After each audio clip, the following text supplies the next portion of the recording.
अस्सलाम वालेकुम and welcome back everyone to another episode of beyond propaganda. आज हमारे साथ हैं सर बुखारी। क्या हाल चाल है सर?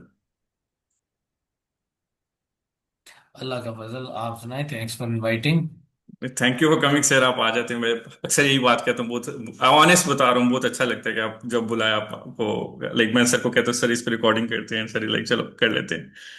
मुझे ऑनेस्टली बहुत अच्छा लगता है। तो आज अफनान नहीं है but it's just me and sir, and इंशाल्लाह कैसे थे हम लोग इस चीज़ पे कैसे डिस्कशन करेंगे कि जो एक रूमर है, rumour however you want to see it right now, अभी तो कैसे थे largely it's in the air कि पाकिस्तान की जो फोर्सेस हैं, इट्स बीइंग डिस्कस्ड, शायद वो इंटरनेशनल स्टेबलाइजिंग फोर्स जो गजा में जा रही है उसका पार्ट हो। तो सर कुछ लोग हमारे यहाँ कमेंटेटर्स ये भी कह रहे हैं कि आप जो है ना बॉर्डर पे आ गए हैं इसराइल के, आपकी आर्मी। ठीक है। और इसके बाद तो आपने कैसे थे मस्जिद अल अक्सा ही आजाद करवा दी है, तो how do you see that and like just the absurdity of I it? see that as a joke and a very bad one. It's a bad joke. ये मजाक उड़ाने वाली बात है, कैटास्ट्रोफी का। एज मुस्लिम्स हमारे लिए ये बात इंतहाई शर्म का बायस होनी चाहिए कि हम दुनिया में 1.5 अरब हैं और मस्जिद अक्सा पर 75 लाख का जायनिस्ट अपना कब्जा जमा कर बैठे हुए हैं। हमारे लिए बहुत बहुत ही बुजदिली और बेगैरती की बात है, और उस पर इस टाइप के मजाक उड़ाना, मतलब दिस इज एब्सोल्यूट नॉनसेंस। और अगर कोई बंदा वाकई ये सोच रहा है, मतलब वो एज मजाक नहीं उड़ा रहा, और वो वाकई ये सोच रहा है कि पाक आर्मी को मस्जिद अक्सा की हिफाजत के लिए जा रही है, तो आई कैन, मतलब लाहौर में तो नहीं है, I can know some good psychiatrist in Rawalpindi and Islamabad, so I would like them to be referred there. क्योंकि देखें, लेकिन चलें, let's walk the everybody is watching this video through it. कि आप कहते हैं जी चलो लेट्स प्ले अलोंग, कि जी पाकिस्तानी फोर्सेस, या जो नाम लिया जा रहा है इंडोनेशिया, आज़रबाईजान और पाकिस्तान का लिया जा रहा है, कि ये तीन मुल्कों की फोर्सेस जो हैं वो डिप्लॉय होंगी as part of international stabilization force, ISF. ISF को वैसे तो अगर आप रियलिटी में, उसका नाम है इसराइल सिक्योरिटी फोर्स, क्योंकि वो इसराइल की सिक्योरिटी के लिए, उसका मैंडेट जो है वो इसराइल की सिक्योरिटी है। ये चीज हमें समझनी चाहिए। और ये बात मैं क्यों कह रहा हूँ, अब देखिए, हर चीज का एक मैंडेट होता है, हर चीज का एक लॉ होता है, हर चीज का एक प्रोसीजर होता है जो कि फॉलो होता है। जो भी फौज कहीं भी जाती है, चाहे यूएन भेजे, चाहे कोई इंटरनेशनल बॉडी भेजे, या कोई मुल्क भी भेजे, उसका एक परव्यू होता है। अगर एक मुल्क खुद फौज भेजता है तो उस मुल्क की लीडरशिप डिसाइड करती है कि उस फौज का क्या परव्यू होगा। लेकिन अगर वो किसी इंटरनेशनल मैकेनिज्म के तहत जाती है तो उस मैकेनिज्म में परव्यू डिफाइंड होता है। जैसे यूएन के अंडर कोई भी फौज कहीं भी जाती है तो उसका परव्यू डिफाइंड होता है। मेरे अपने कई दोस्त हैं, कुछ मिलिट्री में डॉक्टर वगैरह यूएन मिशन वगैरह लगा के आए, तो वो उन्हीं मरीजों को चेक करेंगे जो यूएन मैंडेटेड होंगे। वो ये नहीं कर सकते कि वो अगर कॉन्गो में गया है तो वो जाके कॉन्गो के देहात में निकल जाए और खिदमत खल्क करना शुरू कर दे। He cannot do that. तो जो उसके क्लिनिक में थ्रू प्रॉपर चैनल यूएन के मैंडेट के अंडर लोग आएंगे वो उनका इलाज करेगा, उसके अलावा किसी का नहीं करेगा। फौज की अगर हम बात करें तो पाकिस्तान की जो सबसे फेमस इन्वॉल्वमेंट थी अंडर यूएन, वो प्रोबेबली बोस्निया की थी। हमारे मुशर्रफ साहब भी उधर गए थे, मेरा ख्याल है ब्रिगेडियर थे उस जमाने में। अब बोस्निया की सूरत हाल ये है, अब मैं थोड़ा सा कॉन्टेक्स्ट दे देता हूँ कि जी बोस्निया में सर्ब्स के हाथों मुसलमानों का जेनोसाइड चल रहा था, जो बोस्नियन मुसलमान थे। पूरे बोस्निया की आबादी 30-40 लाख है। ठीक। और इनकी, अब उसमें से आप देख ही सकते हैं कि फौजों की तादाद कितनी ही निकल आएगी। पाकिस्तान की फौज उस वक्त भी 5 लाख के करीब थी। पाकिस्तान के पास दुनिया की बेहतर एयर फोर्सेस में से एक एयरफोर्स भी मौजूद थी। तो अब बंदा कहता है जी कि पाकिस्तानी फोर्सेस जा रही हैं बोस्निया में, और बस अब बोस्निया में सर्ब्स को वो सीधा कर देंगी। जो उन्होंने सराजीवो की सीज की हुई थी उसको तोड़ना कोई मुश्किल ही नहीं था। अगर पाकिस्तान फोर्स फौज जो है वो प्रॉपर अमाउंट्स में डिप्लॉय कर दी जाए तो सराजीवो की सीज जो 3 साल से जारी थी, 3 साल जारी रही, उसको तोड़ना हमारी पाक फौज के लिए बिल्कुल पॉसिबल था। हमारी वो क्या कहते हैं उसको, हमारी कैपेबिलिटी के अंदर था। जो हमारे वेपन्स ट्रेनिंग और एक हमारी फौज का एक स्टैंडर्ड है, उस हिसाब से हम सर्ब फोर्सेस को हरा सकते थे, बिल्कुल हरा सकते थे। तो फिर हमारी फौज ने क्या यही किया? नहीं, बिल्कुल नहीं किया। हमारी फौज को तो सर्ब से लड़ने की इजाजत ही नहीं थी। हमने तो सर्ब्स पर गोलियां फायर नहीं की क्योंकि हमें इजाजत नहीं थी। हमारा काम था कि हम वो करें जो हमें यूएन कह रही है। हम वहां जाकर बैठ के हमने उन लोगों को खाना वाना तकसीम किया, कुछ खास इलाकों में उनकी सिक्योरिटी दी, बाकी इलाकों में सिक्योरिटी नहीं दी। और यूएन में भी आपने देखा कि यूएन फोर्सेस की मौजूदगी के बावजूद सराबनीसा मैसेकर भी हो गया। और जिस बंदे की, जो यूएन ऑफिसर वहां पर मौजूद था, उसने अपने आप को जस्टिफाई भी कर दिया कि मैं क्या करता भाई, मैंने अपने मैंडेट को फॉलो किया है। मैसेकर होता है, जेनोसाइड होता रहे, मैं क्या करूं, मैं तो अपने मैंडेट को फॉलो कर रहा हूं। तो ये एक चीज जो है वो इंटरनेशनल फोर्सेस में होती है। लेकिन ये एक नॉर्मल इंटरनेशनल मैकेनिज्म नहीं है, ना ही ये यूएन का कोई मैकेनिज्म। ये जो इंटरनेशनल स्टेबलाइजेशन फोर्स है गजा की, ये तो ट्रम्प प्लान ऑफ गजा से निकली है।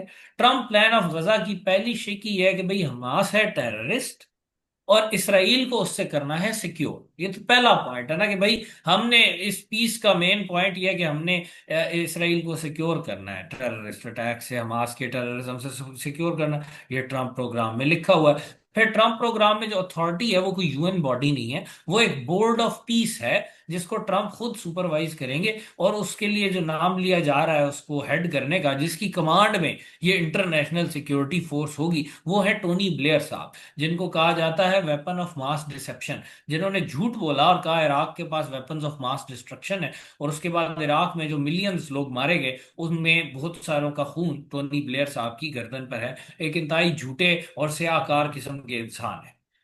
उसके बाद आगे चलते हैं, जिसको कोई कंपंक्शन नहीं है कितने बेगुनाह मरते हैं, ये वो बंदा है जो बोर्ड ऑफ पीस को हेड करेगा। फिर it gets more delicious than that, कि उसी प्लान में बड़ा क्लियरली ये बात लिखी है कि भाई इंटरनेशनल सिक्योरिटी स्टेबलाइजेशन फोर्स का काम क्या है। उसका काम यह है कि वो हमास को डिसार्म करे। हमास कह रहा है हमने डिसार्म नहीं होना। हमास कह रहा है कि इसराइल को जो 2 साल में बैटल फील्ड पे विक्ट्री नहीं मिली वो हम उसको टेबल पे नहीं देंगे। इसराइल ने 2 साल जेनोसाइड किया। क्यों किया? हमास को डिसार्म करने के लिए किया, फलस्तीनी रेजिस्टेंस को डिसार्म करने के लिए किया, फलस्तीनी रेजिस्टेंस को शिकस्त देने के लिए किया ना। डिसार्म क्या होता है? दिसंबर 1971 में इंडिया हमला करता है ईस्ट पाकिस्तान में, कि देखें जी पाकिस्तानी फौज जो है वो जेनोसाइड कर रही है, या वो करे, जेनोसाइड का इल्जाम लगा हुआ है उस केस में। लेकिन चले जी, इंडिया ने कहा कि पाकिस्तानी फौज कर रही है बड़ी एट्रोसिटीज, तो हम उनको बचाने के लिए जो है वो बांग्लादेश में दाखिल हो रहे हैं। और इंडियन फोर्सेस ने उसके बाद पाकिस्तानी फौज को 16 दिसंबर को डिसआर्म कर दिया। तो that is what disarming is, it's a surrender. आप इज अपने वेपन सरेंडर कर देते ना, उन्होंने 2 साल से सरेंडर नहीं किया, वो डिसआर्म नहीं हुए। अब उनको डिसआर्म करने में नाकामी पर इसराइल अब एक नए ट्रैक पर आया। और इसको मैं थोड़ा और भी एक्सप्लेन करूंगा कि क्या क्या और चीजें हैं। अभी तो ट्रम्प के प्लान की बात कर रहे हैं। जी जी, आपकी। हाँ, just on this, would you qualify जो 1982 में हुआ था, like when Yasser Arafat left Beirut, right? तो would that also come under the same kind of हाँ मैकेनिज्म? हाँ, बिल्कुल सेम, वही सेम ब्लूप्रिंट लगा है ना। 1982 में क्या था कि उन्होंने कहा कि भाई बैरूत के अंदर जो फलस्तीनी हुर्रियत पसंद है वो अपने हथियार डाल दें, और उनको सेफ पैसेज दे दिया जाएगा, क्योंकि वो लड़े थे। अगर पाक फौज भी हथियार ना डालती और लड़ती रहती कुछ अरसा, जो कि पॉसिबल था ईस्ट पाकिस्तान में, तो प्रॉब्ली वहां पर भी ऐसी डील होती कि जंगी कैदी बनने की बजाय एक सेफ रास्ता मिल जाता वेस्ट पाकिस्तान वापसी का। तो वो तो खैर, लेकिन जनरल न्याजी की जल्दी हिचकियां बंद की थी उस मौके पर, और वो खौफ से थरथरा रहे थे कि जो है वो उनका पर्सनल अपनी सिक्योरिटी के बहुत खदशे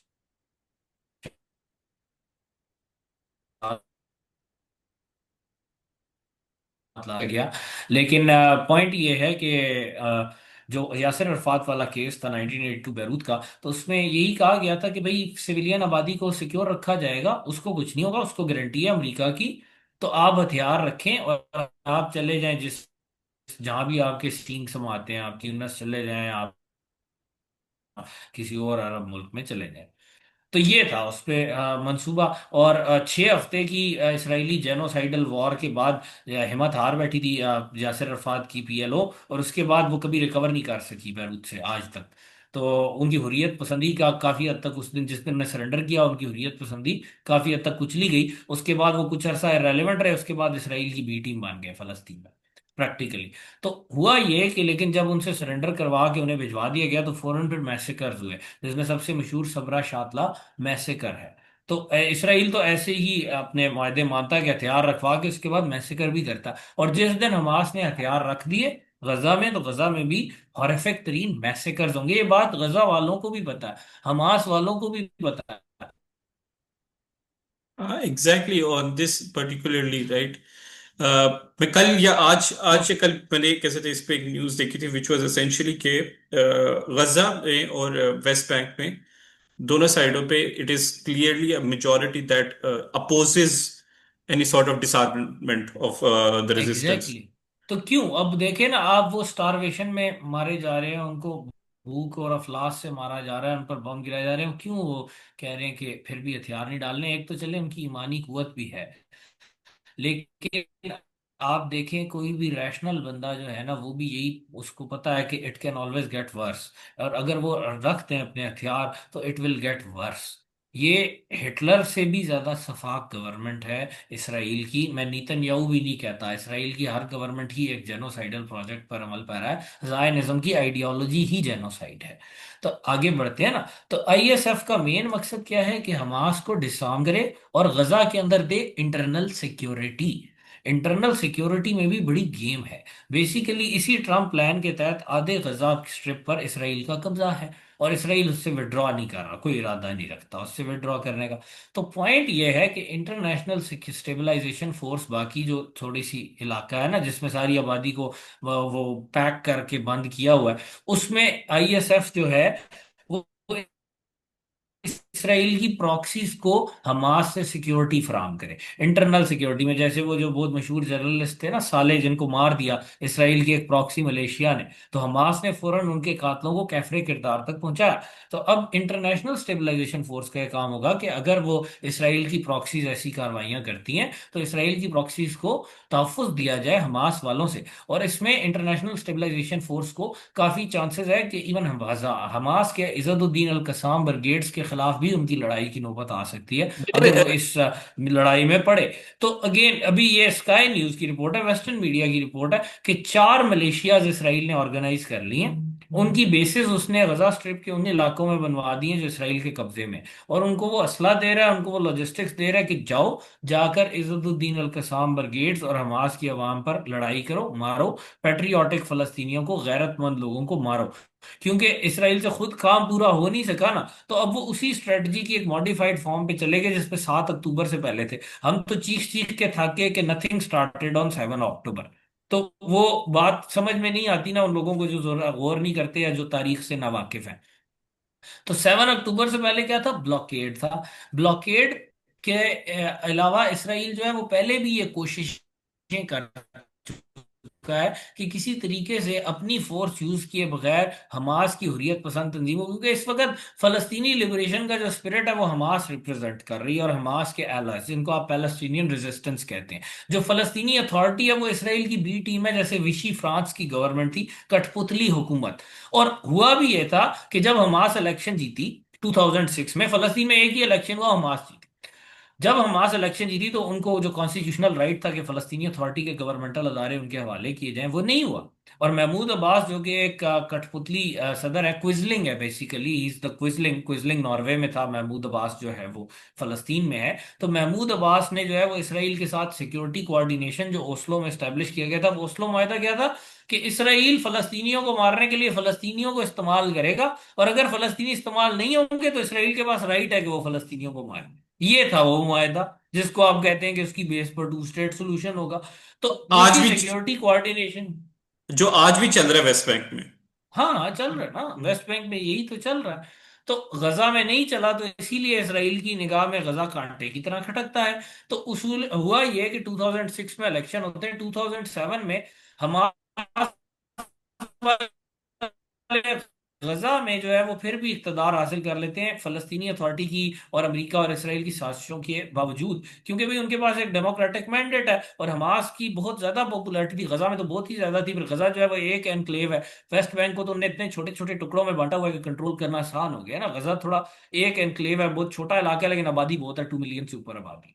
तो उस वक्त भी हुआ ये कि मोहम्मद दहलान नामी एक जो है वो गद्दार फलस्तीनी के अंडर एक मलेशिया बनाई गई, फलस्तीनी अथॉरिटी ने उनको अपनी फोर्सेस डिक्लेयर किया, उनको अमेरिका और इसराइल की तरफ से असला मिला, और इन फोर्सेस ने हमास के काफी लोगों को शहीद किया 2007 में।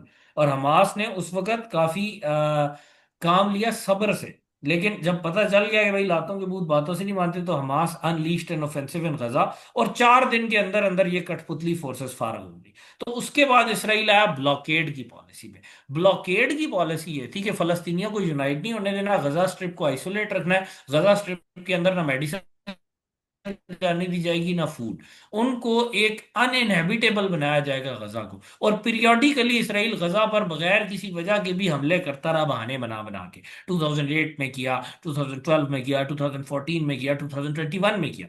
इंटरेस्टिंगली, जब भी फलस्तीनी फैक्शंस में यूनिटी की कोई बात होती, क्योंकि हमास का हमेशा से पॉइंट ये था कि भाई हमने यूनिटी करनी है। हमास ने फलस्तीनी अथॉरिटी और महमूद अब्बास की तमाम तर गद्दारियों के बावजूद हमेशा ही कहा है कि भाई हम सारे फलस्तीनी हैं, हम मिलकर बैठते हैं। और हमास ने बार बार ये कहा कि हम ऑफिसेज भी छोड़ते हैं, हम छोड़ देते हैं इक़्तिदार, हमें सिर्फ इसराइल के खिलाफ रेजिस्टेंस करने दें। उसका तरीका यह है कि जो पीएलओ थी, फलस्तीन लिबरेशन ऑर्गेनाइजेशन, उसको दोबारा रिवैम्प किया जाए, उसमें हमास और इस्लामिक जिहाद को शामिल किया जाए, जिनको इसराइल की प्रेशर पर नहीं किया गया। और उस ऑर्गेनाइजेशन का काम हो इसराइल से रेजिस्टेंस करना। जो फलस्तीनी अथॉरिटी की डे टू डे एडमिनिस्ट्रेशन है, वो महमूद अब्बास साहब बेशक करवाते हैं, हमें उस पर कोई एतराज नहीं है। बाय द तो वे, महमूद अब्बास साहब को भी ये सौदा ठीक लगता था कि भाई ठीक है, मेरी भी इक़्तिदार रह रहा है, लेकिन उस पर हमेशा इसराइल और अमेरिका कहते थे नो, हम आपकी फंडिंग बंद कर देंगे। और इसराइल तो गजा पर हमला ही कर देता था जैसे ही कोई डील आने करीब आने लगती। इसकी बड़ी अच्छी डिटेल एक वो बुक है तारिक बकौनी की भी, और प्रोफेसर आजम तमीमी की भी। तारिक बकौनी की बुक है हमास कंटेंट, आजम तमीमी साहब की है Hamas history from with in. दोनों में बड़ा डिटेल में लिखा हुआ है कि इसराइल की और अमेरिका की इन हरकतों का। तो इस तरह गजा स्ट्रिप को उनका ख्याल था कि अनइनहेबिटेबल हो जाएगी और हम इन लोगों का स्पिरिट मार देंगे थ्रू इयर्स ऑफ ब्लॉकेड। लेकिन 7 अक्टूबर को उनको मिला सरप्राइज। उन्हें पता चला कि ईमानी कुव्वत होती क्या है। और उसके बाद वो बाउले कुत्तों की तरह ना उनको जेनोसाइड करने के एक्टिव फेज में आ गए। लेकिन वहां भी फेल हो गए, नहीं ब्रेक हुए। इज़्ज़तुद्दीन अल कसाम ब्रिगेड नहीं ब्रेक हुई। हमास जो इसराइल ने लाखों टन एमुनेशन फूका गजा पे, उसी एमुनेशन के वो अनएक्सप्लोडेड बहुत सारा जो है, उसी को यूज करके हमास अपने वेपन बना बना के जो है वो उनको मार, और हजारों इसराइली फौजी मारे गए, मारा नहीं जा सका। तो अब वो दोबारा पुरानी स्ट्रेटजी पर शिफ्ट कर गए कि चलो और कुछ नहीं, भागते चोर की लंगोटी से ही आधी गजा स्ट्रिप तो डीपॉपुलेट करा ली ना। उसके अंदर फिर अपनी मलेशियाज बनाए, जैसे दहलान वगैरह की बनाई गई थी। उसके बाद इन मलेशियाज को बाय द वे फलस्तीनी अथॉरिटी का परचम भी दे दिया जाएगा प्रोबेबली, अगर ये थोड़ा सा भी प्रॉमिसिंग साबित हुई। ये मैं आपको प्रिडिक्शन दे रहा हूँ आज। और ये आईएसएफ की सारी कहानी है ये कि जहां पर फेल हो गई थी ना वो फलस्तीनी अथॉरिटी की क्विजलिंग फोर्सेस, तो यहां पर अब कुछ बैनुल अक़वामी मुसलमान क्विजलिंग फोर्सेस लाई जाए। आप मुझे ये बात बताओ, इंटरनेशनल स्टेबलाइजेशन फोर्स में कोई यूरोपीय मुल्क की फोर्स क्यों नहीं आती? कोई साउथ अमेरिकन मुल्क की फोर्स क्यों नहीं आती? साउथ अफ्रीका की फोर्स क्यों नहीं आती? या इवन तुर्की की फोर्स पर क्या एतराज है? मतलब तुर्की ने तो इतना कोई एंटी इसराइल पॉलिसी भी नहीं ली, प्रैक्टिकली रीट्रिक बहुत बोली है, लेकिन प्रैक्टिकली आपको ईरान और तुर्की की पॉलिसी में बहुत फर्क नजर आता है इसराइल से रिलेटेड। तो ऐसे तुर्की की फोर्सेस पर लेकिन वादे क्या एतराज है? और टर्की का तुर्की तो को क्यों नहीं आने दे रहे? टर्की का तो स्पेसिफिकली बोला गया था कि टर्की अंदर नहीं आएगा। अभी रिसेंटली हाँ, कैसे और मजे की बात यह कि मिस्र और जॉर्डन भी हिचकिचा रहे हैं। और सुनने में आया था कि हमारे जो बड़े साहब थे वो शायद उन्हें मनाने ही गए थे कि हमारे साथ आप भी आए, दोस्तों की मीटिंग होगी, लेकिन जो वो अभी भी हिचकिचा रहे हैं। जो कायरो में हुई है। हाँ, कायरो भी गए थे ना हमारे बड़े साहब, और फिर वो जॉर्डन के बादशाह से भी मिले हैं। तो वो सुनने में आ रहा है कि शायद कुछ बनाने गए थे इसी मामले पर कि भाई सारे भाई भाई साथ चलते हैं, इंसिडेंट इस्लामी भाई सारे अपने यूसुफ के पास चलते हैं जो गजा में है। तो 11 भाई तो नहीं है इधर, 3 4 नजर आ रहे हैं, लेकिन देखें अभी 3 भाइयों का नाम लिया जा रहा है, इंडोनेशिया, अजरबैजान, पाकिस्तान। तो ये जो फोर्स है ना, इसका मकसद ये है कि इसराइल की गंदी गेम को हर तरीके से पूरा करके दे। जो इसराइली डिफेंस फोर्सेस से खुद जो पूरी नहीं हो सकी, वो इस आईएसएफ ने करके देना है। अब बात रहेगी उन क्लाउन्स की जो कहते हैं कि कोई मस्जिद अक्सा का दिफा हो रहा है या जो भी हो रहा है। तो भाई मस्जिद अक्सा तो ईस्ट यरूशलेम में है, वेस्ट बैंक की तरफ, गजा में नहीं है, पहली बात। दूसरी बात यह कि ट्रम्प प्लान में ये भी बड़ा क्लियरली लिखा है कि इसराइल के पास वीटो है। किसी मुल्क को नो करनी है इसराइल का, इस मुल्क की फोर्स नहीं आएगी, वो फोर्स नहीं आएगी। जिस मुल्क की फोर्स आएगी उसकी तादाद, उसके वेपन्स, उसकी जोन ऑफ डिप्लॉयमेंट, उसके इख्तियारात और उसकी प्रोग्रेस रिपोर्ट्स, सब कुछ इसराइली मुरतब करेंगे। इसराइली बताएंगे कि ये फोर्स तसल्ली बख्श काम कर रही है या नहीं, भाई हमारे जेनोसाइड में फुल मदद कर रही है या नहीं, फुल विच सपोर्ट इज दे रही है या नहीं। Which is like even worse than the UN one, because कम से कम यूएन में उसकी whatever it might be थोड़ी सी एक इंडिपेंडेंस है। It is answerable to UN only, it's not नहीं ओनली। यार, यूएन में भी कुछ भी नहीं है, मैं आपको बताऊं। यूएन भी सारी अमरीकी फंडेड ही है ना, अल्टीमेटली तो ड्रामा ही है यूएन में। हाँ लेकिन सिर्फ एक चीज है जो इसराइल को भी खटकती है, वो ये है कि भाई यूएन में कुछ लोग ऐसे हैं, मेजोरिटी वो गोरे वगैरह ही हैं, जिनमें कुछ जमीर है, जो यूएन में ये सोच कर आए कि यार कुछ भला करेंगे। उन इस लोगों की कुछ यूएन में पोस्ट पर वो बैठे हुए हैं, और उस वजह से इसराइल को यूएन बुरी लग जाती है। लेकिन टू बी ऑनेस्ट, यूएन के थ्रू भी बड़े भयानक काम अफ्रीका वगैरह में भी हो चुके हैं, और इवन हाँ बोस्निया में भी जो यूएन मिशन था वो मुकम्मल तौर पर एक फेलियर था। तो बात, लेकिन ये तो यूएन से आगे की गेम है ना, ये तो हाँ यूएन को तो एग्जैक्टली। आप छोड़ दो, ये तो यूएन है ही नहीं, ये तो भाई इसराइल, ये तो इसराइल के कंट्रोल में आप एक फोर्स दे रहे हैं कि इसराइल अपने जेनोसाइडल प्रोजेक्ट के लिए जो नई स्ट्रेटजी लाया उसके लिए जरूरी है, और मुसलमान ममालिक की फौज इसमें इसीलिए जरूरी है कि गजा के मुसलमानों का स्पिरिट तोड़ने के लिए उन्हें बताया है कि देखो, मुसलमान भी तुम्हारे खिलाफ है, देखो ये मुसलमान भी हमास को डिसआर्म करने आए, देखो सारी दुनिया तुम्हारे खिलाफ है, सारी दुनिया में एक तुम ही मुसलमान नहीं हो, ये बाकी भी मुसलमान है, देखो ये कितने अच्छे मुसलमान हैं, ये अपनी गैरत ईमान सब कुछ बेच देते हैं, आप क्यों नहीं बेचते, आप भी बेच दें, आप इस जमीन को खाली करें ताकि इसराइल का जायनिस्ट प्रोजेक्ट पूरा हो जाए। तो ये एक स्पिरिट तोड़ने की कोशिश भी है। तो हमें तो इससे मीलों दूर रहना चाहिए, अगर हमें जरा सी भी गैरत है। लेकिन बदकिस्मती से मसला ही तो ये है ना कि अगर मगर वाली बात हो गई, तो इफ्स एंड बट्स वाली बात हो गई, तो नॉन एग्जिस्टेंट कोई चीज हो तो उस पर फिर अगर मगर ही कहते हैं जी, कि अगर ये हो जाता और अगर वो हो जाता, तो मसला ये लग रहा है। लेकिन इस वक्त हमारी रिस्पॉन्सिबिलिटी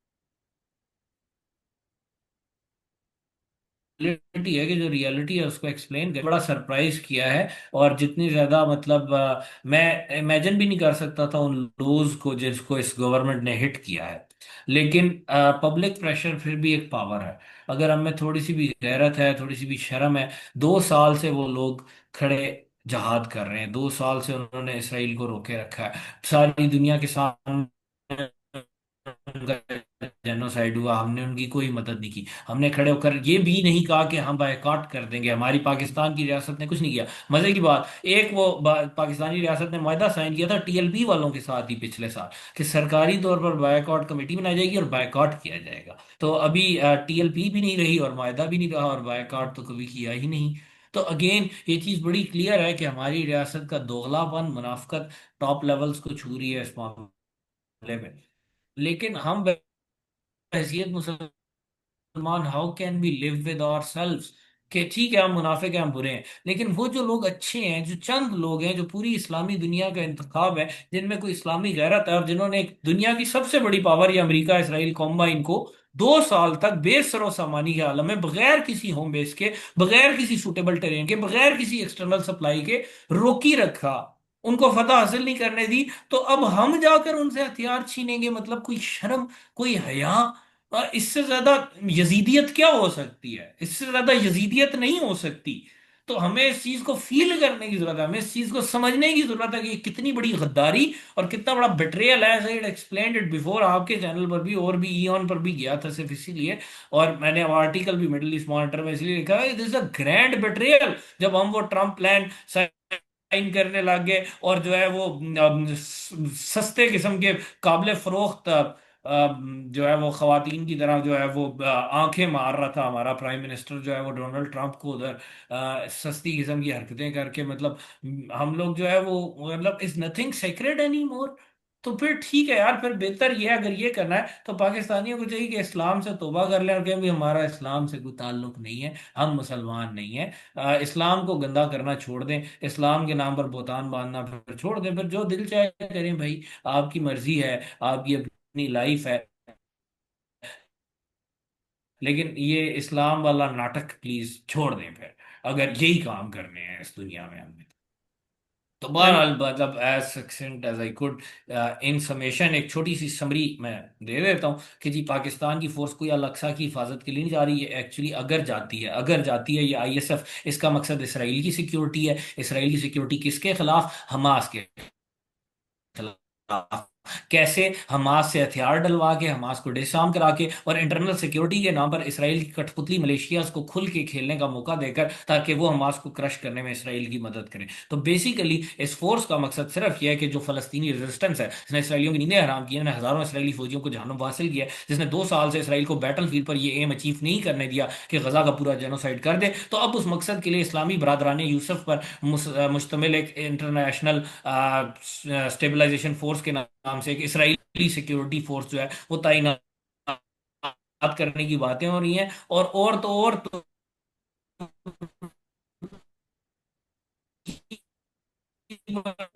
तो फौज भेजने पर आमादा, लेकिन हम डोनाल्ड ट्रंप के बूट पॉलिश करने की कोशिश में पूरी तैयारी के साथ जाना चाह रहे हैं, और इस वक्त भरपूर अवामी रद्द अमल देना चाहिए कि इस चीज को रोका जाए। अल्लाह ताला बचाए हमें उस दिन से कि कल हमें पता चले कि हमारी फौज के लोग जो है वो इजुद्दीन अल कसाम ब्रिगेड से गजा के अंदर नंबर मारे। एंड आई मीन के लाइक हाउ, यही मैंने आपसे बात की थी ना कि how how how am I suppose to react to that news, कि if we get to the situation जो आप डिस्क्राइब करें, which is a possibility, which is not a far fetched reality, if we go there, देख अगर हम। जुल्म तो अगर ऐसे होता है तो हर बंदे को अपनी कैपेसिटी में, अब जैसे सोशल मीडिया पर वॉइस रेज करनी चाहिए, जो लोग वीलॉग्स वीडियोस बना सकते हैं फैक्चुअल, उनको वो बनाने चाहिए। सियासी पार्टियों को डायरेक्ट एक्शन इस पर कॉल करना चाहिए। बड़ी मानी खेज है ना खामोश कैसी है? की सियासी पार्टियों की इस चीज पर। पीटीआई चले, नून लीग और पीपल्स पार्टी को तो हम किसी शुमार कतार में ही नहीं रखते, वो तो गुलाम है, उनका तो कोई फ्यूचर वैसे भी नहीं है। लेकिन पीटीआई की बात कर लें या मजहबी पार्टियों की, जमात इस्लामी की बात कर लें, चले टीएलपी तो तल्फ कर दी उन्होंने, तो शायद इसीलिए किया गया वो, ताकि बाकियों को बाकी सब। पता चल जाए कि भाई आपके साथ इससे भी बुरा करेंगे फिर। हाँ। वो शायद इसीलिए किया गया ना, वो हॉरेबल तरीन मैसेकर जो हुआ है वो इसीलिए किया गया है शायद। लेकिन इस मामले पर अगेन सियासी पार्टियां अगर नहीं करती, पीटीआई नहीं करती कुछ, तो फिर वो भी मुजरिम है। Silence is complicity in this case. Specially in मतलब दिस मैं केस, एग्जैक्टली। इमेजिन नहीं कर सकता, मतलब कोई इससे बुरी रसवाई हो सकती है कि हमने हेल्प ही नहीं की। 2 साल हॉरेबल जेनोसाइड चलता है, हमने हेल्प नहीं की, लेकिन हमने खुद they help themselves, they fought a very brave fight. Modern दौर की करबला है जो 2 साल से स्ट्रेच की, लेकिन they didn't lose, they held their ground. Exactly. And now we are going to do again. बंदे का दिल टूट जाता है, बंदा इस पर माऊफ हो जाता है जेन की, यार हम इतने बुरे हो गए, हम इतने बेगैरत हो गए, हम इतने जलील हो गए। क्या मुंह दिखाएंगे अगले जहान? क्या क्या मुंह दिखा सकते हैं? हम अपने आप को मुसलमान कह सकते हैं इसके बाद? हम क्या हैं फिर? हम जलील तरीन मखलूक हैं, हम असफलस साफिलीन हैं फिर। एग्जैक्टली, एंड कैसे कहते हैं, मैं भी इन्हीं चीजों से काफी लाइक खौफ आता है इन चीजों को, इस बारे में सोच के ऑन ए ये रेगुलर ना बेसिस। देखें, सूडान ने भी इब्राहिम अकॉर्ड्स के बाद इसराइल को रिकग्नाइज किया था ना। उमर अल बशीर हटा, सूडान ने इसराइल को रिकग्नाइज किया था। सूडान में क्या हो रहा है आज? सिविल वॉर, हॉरेबल तरीन सिविल वॉर। और उसमें भी वही, एक तरफ यूएई पंप लगा रहा है, एक तरफ सऊदीया कुछ और लोग पंप लगा रहे हैं, एक सूडानी आर्मी है, एक रैपिड सपोर्ट फोर्सेस हैं जो उमर अल बशीर की फौज ही का हिस्सा थे दोनों। और वो लड़ी जा रहे हैं और लोग मरी जा रहे हैं, और इंटरनल डिस्प्लेसमेंट और डिजीज और रेप्स और हर किस्म का हॉरेबल चीज उस मुल्क पे हो रही। पेमेंट देनी पड़ती है, देनी तो यूएई को भी पड़ेगी, देनी तो सबको पड़ेगी। लेकिन जो कमजोर होता है ना जितना, और जो जितना जिसका ढांचा बेसिक जितना फ्लिमजी होता है, वो उतनी जल्दी प्राइस देता है और उतनी बड़ी देता है। और हम जो है ना वो फ्लिमजी ढांचे और वो कमजोरी और पॉलिटिकल इंस्टेबिलिटी, और ईस्टर्न बॉर्डर भी खराब और वेस्टर्न बॉर्डर भी खराब, हम एक बड़ी प्रिकेरियस सिचुएशन में है। ऐसी हरकतें करेंगे तो chickens are going home, coming home to roost anyway. हमारे साथ बहुत बुरी होगी, दुनिया में इबरत का निशान बन जाएंगे। हमारे मुल्क में यूनिटी का वैसी एक ही चीज रह गई थी कि थोड़ी बहुत कोई इस्लामिक सॉलिडारिटी। वो जिस दिन खत्म हो गई ना पूरी तरह, जिस दिन हर बंदे को विदाउट एनी डाउट पता चल गया कि जी हम तो यजीद का लश्कर हैं, हमारी तो यजीदी रियासत है, हमारी तो यजीदी फौज है, तो उसके बाद फिर आप देखेंगे कि इस मुल्क में ना रखने वाला फसाद बर्पा हो जाएगा, जो बंद होने में नहीं आएगा। फिर एक बार खून बहना शुरू होता है, एक बार फसाद का दरवाजा खुलता है, वो बंद नहीं होता। फिर वो फिर सदियों भी चला जाता है। हम किस तरफ जा रहे हैं? इकबाल के ख्वाब को नाइटमेयर तो बना ही चुके हैं, लेकिन अब उस नाइटमेयर के अंदर से नया, उससे भी बड़ा नाइटमेयर निकलने वाला है। होश के नाखून लेने की जरूरत है इस वक्त। और ऑफ कोर्स अवाम को, क्योंकि जो ऊपर वाले हैं, उनको कोई जरूरत नहीं है हाँ। सोचने की। उन्होंने अपनी फैमिलीज भी सेट कर ली, उनको सारा कुछ ठीक है। वो बाहर चले जाएंगे, कोई मसला नहीं है भाई, जहाँ सबको मिल ही जाता है। तबाही होगी अवाम की। जो भेड़ बकरियों के गले की तरह फिर रहे हैं ना इस वक्त, कभी किसी के पीछे मम्मी हुए, कभी किसी के पीछे मम्मी हुए, ना जागे अभी, तो we are going to get cut to pieces, not by anyone else but by ourselves. और क्या कहते सबसे हैं, बुरा तरीन अजाब अल्लाह का किसी और रिसेंट हिस्ट्री में ऊपर खाना जंगी होता है। हम लोगों ने रिसेंट हिस्ट्री में अपने आसपास ही कितना कुछ देख लिया, and somehow it has evaded a lesson. We have evaded to learn any sort of lesson on this particular issue. हमने किसी भी चीज पर लेसन लर्न नहीं किए ना, इसीलिए हमारे साथ ये हो रहा है, और मजीद भी होगा। अब इस वक्त पाकिस्तान के आप इंडिकेटर्स देखें, सब सहारन अफ्रीका लेवल का human development index, economic growth, हमारा लेवल जो है वो बिल्कुल सब सहारन अफ्रीका अब हमारे पीयर्स में आ गया है। तो वैसे ही है। एक जमाने में तो हम साउथ एशिया में बेहतर होते, पाकिस्तान की पर कैपिटा इनकम इंडिया से 1.6 1.7 टाइम्स होती थी, अब ऑलमोस्ट वो मेरा ख्याल है हाफ हो गई है हाफ, आई तकरीबन, या थिंक, हाँ, 60% हो गई। 60%, 60%, आई हालांकि थिंक। इंडिया की आबादी भी हमसे बहुत ज्यादा है। वैसे ही है, वो वैसे। इंडिया की लेकिन आबादी हमसे 6 गुना ज्यादा है, उसके बावजूद पर कैपिटा में वो हमसे ऑलमोस्ट डबल है। तो मतलब ये चीजें हमें समझ नहीं आती ना। फिर पहले वही शोविनिज्म जो बंगालियों पर दिखाते थे, बंगाली तो हमसे बहुत बेहतर परफॉर्म कर रहे हैं ना हर चीज में, जब वो से तो पाकिस्तान वो तो पर से वो आजाद हुए उसके बाद वो तो पर कैपिटा पे आई मतलब थिंक, 25 एक साल उनके बहुत बुरे गुजरे। पर कैपिटा इनकम पे तो I think they are at par with आगे इंडिया, हैं राइट? हाँ, इंडिया के, they are par with India, right? हाँ जी, इंडिया के साथ एट पार है। एट पार विद इंडिया, मतलब वो बहुत अच्छा मुल्क नहीं है, 25 30 साल बिल्कुल बास्केट केस रहा है, लेकिन अभी वो they have perform much better. हमारे यहाँ तो ऐसी बातें करते हैं, बंगाली कोई काम नहीं करता, ये वो बच्चे पैदा करते हैं सिर्फ। देख लें फिर उनको, वो बंगाली हमसे बहुत बेहतर है इस वक्त। बाकी जो हो सो हो, दुनिया में उनका जो भी लेवल हो, हमसे वो बहुत बेहतर है। अभी आप अफगानियों के बारे में फिर वही रेसिज्म निकाल कर ले आए, आप बंगालियों के बारे में तो कर नहीं सकते ना, तो अब अफगानियों के बारे में ले आया। और इवन पाकिस्तान के अंदर, जो पंजाब के अंदर एक बड़ा शर्म से सर झुक जाता है, जिस तरह का रेसिज्म इवन पठानों के खिलाफ हो रहा होता है जब से ये गवर्नमेंट आई है, तो बाय द वे, उसके इट्स बाद से इट्स स्पेशली ये इट्स मतलब वेरी, ये पूरे नेशनल बुनियादों में डायनामाइट रख रहे हैं ना। but you can say that specifically since this government, it has come, वो जो racism है specifically against the Afghans or the Pakhtuns और पठान, हम्म जो भी, it hmm. has it has gone to another level कि कैसे कहते हैं, वो मतलब। स्ट्रेटेजिक रेसिज्म है ना, स्ट्रेटेजिक रेसिज्म है। आप पंजाबी नेशनलिज्म को हवा देना चाह रहे हैं, आप नेशनल सॉलिडरिटी को तबाह करना चाह रहे हैं, in serving short term political ends. तो ऐसे ही है। अगेन यही तो बता रहा हूँ, इस मसाले में ये पहली बड़ा एक्सप्लोसिव मिक्स है, और इसमें आप तड़का लगा देना इसराइल के जेनोसाइड में पार्टिसिपेशन का, तो it may well blow up very badly. तो अगेन हाँ, ऊपर वालों ने तो नहीं सोचना भाई, दे आर सेफ। उनके खोते मोटे हैं, वो कुम्हार वाली मिसाल है, उनको सिर्फ अपने खोतों से गर्ज है, उनको सिर्फ अपनी फैमिली से गर्ज है।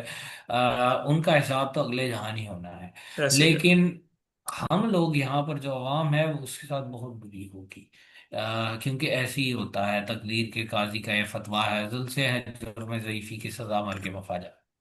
तो इस मौके पर ये अगर हमने किया ना काम, ये और कुछ चीजें होती हैं जो सिर्फ रैशनैलिटी से डिफाइन नहीं होती, कुछ रूहानी फुटप्रिंट भी छोड़ दिए जाते हैं ना। मैं एक मजहबी इंसान हूँ, इस तरह भी सोचता हूँ। रैशनली तो मैंने बात कर दी, अब यहाँ पर एंड पे बस ये बात करूंगा कि ये जो रूहानी फुटप्रिंट अगर हम छोड़ेंगे ना, तो this is going to cost us big. और रैशनली तो ये चीज़ बड़ा क्लियरली नजर आ रही है कि हमारी नेशनल इंटीग्रेशन को जो थोड़े बहुत बच गई है, अगर उसको भी तबाह बर्बाद करके रख देगी ये चीज़। लेकिन एक वो भी चीज़ है, जैसे वो कहते हैं ना कि गुनाह करने से इंसान की रूह पर दाग लगता है, तो ये कौमी गुनाह करने से कौमी रूह पर भी दाग लगते हैं। हमने ऐसे 1947 की रात को जो वादे किए थे उसकी बड़ी भयानक सजा 1971 में भुगती, और आगे भी अब उसके भुगत रहे हैं। और अगर हमने ये काम किया, मतलब ये बड़ा क्लियरली, ये जो फलस्तीन में रेजिस्टेंस कर रहे हैं लोग, ये अल्लाह के चुने हुए बंदे हैं। जो लोग जिन्होंने करबला में पार्टिसिपेट किया था उनके साथ क्या हुआ था, उनको दुनिया में भी इबरत का निशान बनाया गया था। इवन जो एलीट में थे, अवाम को तो छोड़ दें, अवाम को तो, अवाम के ऊपर तो ऐसे हुक्मरान मुसल्लत किए गए जिन्होंने उनको पीस के रख दिया। लेकिन हुक्मरानों की इलीट की बात करें तो शिमर का एंड क्या हुआ था, और उमर बिन साद का एंड क्या हुआ था, और इब्ने जियाद का एंड क्या हुआ था, और यजीद का एंड क्या हुआ था, वो उसमें अक्ल वालों के लिए निशानियां हैं। पाकिस्तान में इस्लाम के नाम पर जो मजाक किया गया, उसके बाद क्या एंड हुआ भुट्टो का, और क्या एंड हुआ मुजीब का, वो भी सामने ही है। तो इवन यहाँ पर इलीट के लिए भी एक पैगाम है कि अल्लाह की लाठी बड़ी बेआवाज होती है, उसको बार बार अपने सर पर बरसने के लिए मत बुलाइए। अपना जो एक सेल्फ राइचसनेस में आप समझ रहे हैं कि आप हर काम बड़ा सही करते हैं, आप हर काम बिल्कुल ठीक कर रहे हैं ना, आप अमरीकियों के कुत्ते बन के भी बड़ा ठीक कर रहे हैं, तो आपको अल्लाह की लाठी से ना अमरीका बचा सकता है ना इसराइल। नहीं बचा सका था शाह अब्दुल्ला को इसराइल उस बेआवाज लाठी से जो उसके ऊपर बरसी 1949 में, जब उसने फलस्तीन का सौदा किया 1948। ठीक है, सबको अल्लाह ताला दुनिया में नहीं दिखाता, लेकिन कुछ को दिखा भी देता है। तो अगेन लास्ट मैसेज यही है, लीड से भी दरखास्त है कि और कुछ नहीं ना, तो इस पॉइंट को थोड़ा सा देख लीजिए, इस पॉइंट पर थोड़ा सा गौर कर लीजिए। इतनी अकल शायद आप में रह गई हो कि आपको शायद ये बात थोड़ी सी पता हो कि इस दुनिया में खुदा की हुकूमत है, अमेरिका की नहीं, और खुदा की लाठी से डरना चाहिए। ऐसे ही है। But one can hope for better on this, के अल्लाह करे, अल्लाह करे। हम मैं जब ये बातें कैसे ग्रुप में हो रही थी तो मैंने कहा कि आई होप कि ये वक्त ना आए कि इसके सोचना भी पड़े कि कैसे तो जा रही हो, पर मैंने यही एग्जैक्टली कहा था नहीं, कि वैसे मेरे से अगर आप पूछे ना, तो मेरा नहीं ख्याल इतनी बड़ी हमाकत तो नहीं कर सकते, मेरा मैं नहीं ख्याल भेजेंगे। I I hope so too, I hope so, I think इस पे कैसे थे इस गवर्नमेंट ने लेकिन मुझे बड़ा सरप्राइज किया, पहले भी एक दो दफा, लेकिन ये नहीं कर सकेंगे, मेरा नहीं ख्याल ये कर सकेंगे। मतलब इवन मिस्र के जनरल सिसी ने भी यही कहा होना है उनको कि कि आप भी ना खलीफा करें, को, कि आप भी ना भाई, करें। या मैं भी शरारतन कह दिया हो कि भाई मेरी जरा मजबूरी है, आप करो जरा। तो वो क्योंकि खैर खा तो नहीं होते ना, चोर कभी भी एक दूसरे के खैर खा नहीं होते। ऐसे तो ही है। चोर जो है वो हेरा फेरी एक दूसरे के साथ भी कर रहे होते हैं। लेकिन बहरहाल इतनी अकल तो उनमें भी होनी चाहिए कि अगर मिस्र नहीं भेज रहा और तुर्की को इसराइल भेजने नहीं दे रहा, तो ये फोर्स किस मकसद के लिए जाए, मतलब इट्स वेरी क्लियर। अभी तो चल, हमारे सुना है एक मिनिस्टर साहब ने, कि एडवाइजर साहब ने बड़ा क्लियरली बताया कि जी इस फोर्स का तो मैंडेट ही है, हम भेजते हैं और इस हमास को डिसआर्म करना, दैट मीन्स दे नो। हाँ ऐसे ही तो है, दे ऐसे नो, ही। तो if they know and they do this, they they are David, playing with fire. They ऐसे are ही है। playing with fire not just in the next world, in which they don't believe, frankly. They are playing with fire in this world. Exactly ऐसे ही है। But जैसे आप कह रहे हैं कि वन कैन होप कि यहाँ तक बात ना ही आए, Yeah, and one this can is, hope, हाँ yes. One this, can hope, I hope for the sake of this country, कि उधर तक हाँ, बात ना आए। बिकॉज वही बात है कि very few of us actually believe in the idea of Pakistan that existed as it is. लेकिन जब कोड़ा बरसता है ना, फिर बंदा पूछता रह जाता है क्यों कोड़ा पड़ रहा है। लेकिन ये वो वक्त है जो अल्लाह ने हमें दिया हुआ, मोहलत और ढील। बहरहाल क्या कह सकते हैं, अल्लाह आप और ताला मैं, बस। आप और मैं तो इन बातों पे कैसे थे करते ही रहते हैं। But anyway, to for our audience, thank you so much for listening, and guys I hope you guys understand के नॉट जस्ट लाइक कि ये आईएसएफ की जो फोर्स है, वेदर दे गो और नॉट, के what we have done over the last 2 years, what a grand betrayal as sir says it is. And I hope कि कैसे कहते हैं, even if whatever future में जो भी हो, हम लोग कम से कम इंटरनली इन चीज़ों को कैसे कहते हैं अंडरस्टैंड करें फॉर आवर ऑन सेल्फ, के हम लोगों ने भी इस चीज़ों का जवाब जवाब देना है। हम लोगों ने सब ने ही पिछले 2 साल में जो हुआ है वो देखा है। इट्स नॉट तो अपनी अपनी कैपेसिटी में जो भी कर सकते हैं, please make sure to do that. And कैसे कहते हैं, hope, thank you so much sir for coming, inshallah कैसे कहते हैं we'll have you again, hopefully not on any of such discussions, something hopefully hopefully. hopefully. And thank you so much everyone for watching, and don't forget to like, subscribe, and share or comment whatever it is that you guys do. Take care of yourself.